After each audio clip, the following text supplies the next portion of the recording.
स्त्री के रूप में ताड़का एक घोर पाप है और पाप को नष्ट करने में कोई पाप नहीं होता। हे राम, तुम इस पापिनी का संहार कर दो। प्रातःकाल स्नान संध्योपासनादि कार्यों से निवृत्त होकर राम और लक्ष्मण गुरु विश्वामित्र के साथ सरिता तट पर पहुंचे। एक वनवासी मुनि ने विश्वामित्र के साथ 2 सुकुमार बालकों को देखा तथा उनका परिचय प्राप्त कर वे एक छोटी सी सुंदर नौक ले आए और विश्वामित्र से बोले, हे मुनिराज, आप इन राजकुमारों के साथ इस नौक पर बैठकर सरिता पार कर लीजिए। विश्वामित्र जी ने उस मुनि को धन्यवाद दिया और राम तथा लक्ष्मण के साथ नौक पर अस्वार हो गए। इस प्रकार वे सागर से मिलन की आतुरता में कलकलनाद के साथ दौड़ती जा रही उस नदी को पाकर गए। नदी के उस पार एक भयानक वन था। उस वन को देखकर राम बोले, गुरुदेव, यह वन तो बड़ा भयंकर है। सभी ओर से सिंह, व्याघ्र आदि हिंसक पशुओं के दहाड़ने और हाथियों के चिंघाड़ने की ध्वनि आ रही है। जंगली सुअर, भालू, वनर, भैंसे आदि वन्य प्राणी भ्रमण करते दृष्टिगत हो रहे हैं।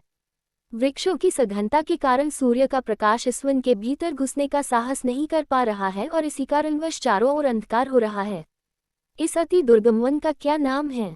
राम के इस प्रश्न का उत्तर विश्वामित्र ने इस प्रकार दिया, है राघव, पूर्व काल में इस स्थान में वन न होकर मलदा और करुप नाम के 2 बड़े समृद्ध राज्य हुआ करते थे।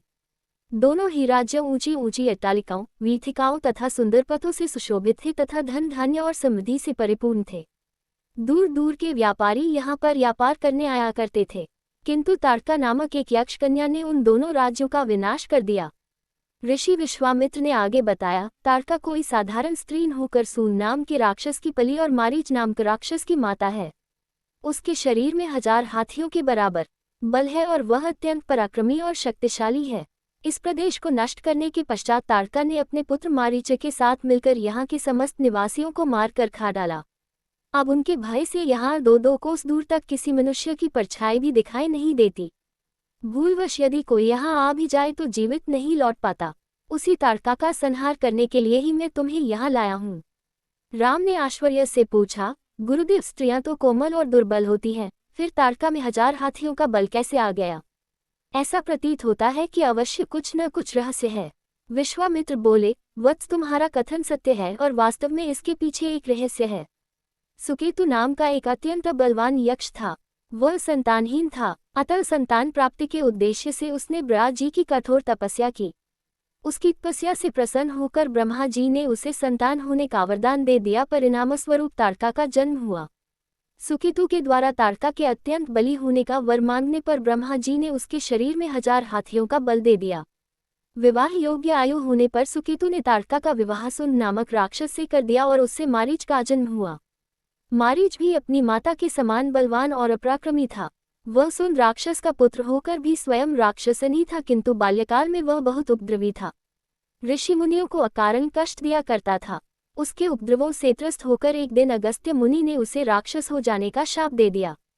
अपने पुत्र के राक्षस गति प्राप्त हो जाने से सुन अत्यंत क्रोधित हो गया और अगस्त्य ऋषि को मारने दौड़ा। इस पर अगस्त्य ऋषि ने शाप देकर सुन की तत्काल भस्म कर दिया। अपने पति की मृत्यु का बदला लेने के लिए ताड़का भी अगस्त्य ऋषि पर झपटी। इस पर अगस्त्य ऋषि ने शाप देकर ताड़का के सौंदर्य को नष्ट कर दिया और वह अत्यंत कुरूप हो गई। अपनी कुरूपता को देखकर और अपने पति की मृत्यु का बदला लेने के लिए ताड़का ने अगस्त्य मुनि के आश्रम को नष्ट करने का संकल्प किया है। अतः हे राम, मैं तुम्हें आज्ञा देता हूँ कि तुम ताड़का का वध करो। तुम्हारे अतिरिक्त इसका वध कोई भी नहीं कर सकता। अपने मन से यह विचार निकाल दो कि यह स्त्री है और स्त्री का वध मैं कैसे करूं। स्त्री के रूप में यह एक घोर पाप है और पाप को नष्ट करने में कोई पाप नहीं होता। समस्त संशय को त्याग कर मेरी आज्ञा से तुम इस पापिनी का संहार कर दो। राम ने कहा, गुरुदेव, आपकी आज्ञा मुझे शिरोधार्य है। समस्त मानवों के कल्याण के लिए मैं अवश्य ही ताड़का का वध करूंगा। इतना कहकर राम ने अपने धनुष पर बाण रखकर उसकी प्रत्यंचा को कान तक खींचकर भयंकर टंकार किया।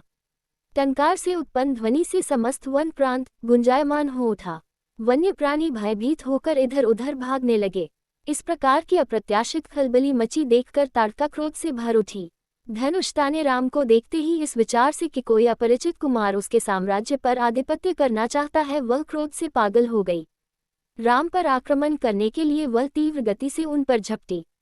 ताड़का को अपनी ओर आते देखकर राम ने लक्ष्मण से कहा, हे सौमित्र, ताड़ के वृक्ष जैसी विशाल और विकराल मुख वाली इस राक्षसी का शरीर कितना कुरूप है। इसकी मुख मुद्रा देखकर ही प्रतीत होता है कि यह बड़ी हिंसक है और निरीह प्राणियों की हत्या करके उनका रक्तपान करने में इसे बहुत आनंद आता होगा। तुम एक तरफ सावधान होकर खड़े हो जाओ और देखो कि कैसे इसे मैं अभी यमलोक भेजता हूँ। विकराल देहधारिणी ताड़का अपने बड़े बड़े दांत चमकाती, भुजाओं को फैलाए हुए द्रुतगामी बिजली की तरह राम और लक्ष्मण पर अत्यंत तीव्रता के साथ झपटी। राम इस भयंकर आक्रमण के लिए पहले से ही तत्पर थे। उन्होंने तीक्ष्ण बाण चलाकर उसके हृदय को छलनी कर दिया। उसके वक्षस्थल से गर्म गर्म रक्त की धारा प्रवाहित हो उठी। वह आक्रमण करने के लिए पुनः टूट पड़े। इससे पूर्व ही राम ने एक और बाण चला दिया जो सीधे उसके वक्ष में जा कर लगा। वह पीड़ा से चीखती हुई चक्कर खाकर भूमि पर गिर पड़ी और अगले ही क्षण उसके प्राण पखेरु उड़ गए। राम के इस रण कौशल और ताड़का की मृत्यु से ऋषि विश्वामित्र अत्यंत प्रसन्न हुए। उनके मुख से रामचंद्र के लिए आशीर्वचन निकलने लगे। गुरु की आज्ञा से वहीं पर सभी ने रात्रि व्यतीत किया। प्रातःकाल उन्होंने देखा कि ताड़का के आतंक से मुक्ति पा जाने के कारण उस वन की भयंकरता और विकरालता समाप्त हो चुकी है। कुछ समय तक उस वन की शोभा निहारने के उपरांत स्नान पूजन से निवृत्त होकर वे महर्षि विश्वामित्र के आश्रम की ओर चल पड़े।